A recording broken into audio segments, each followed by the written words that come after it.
زوجة واحدة لا تكفي أثار الرأي العام بسبب مقاطع الجريئة. مس بدرية حامل.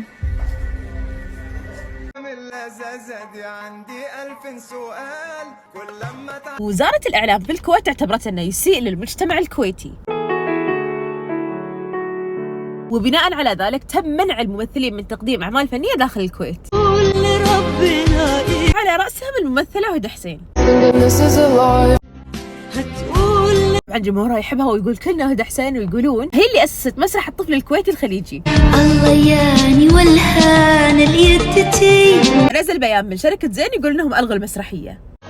مصدومة بجد. مسرحية في زين الزمان للأسف تم إلغائها. بينما البعض يتداول انه لا، تم تبديل الأدوار، يعني استبدلوهم بناس ثانيين. أهلا مرحبتين. انت ايش رايكم؟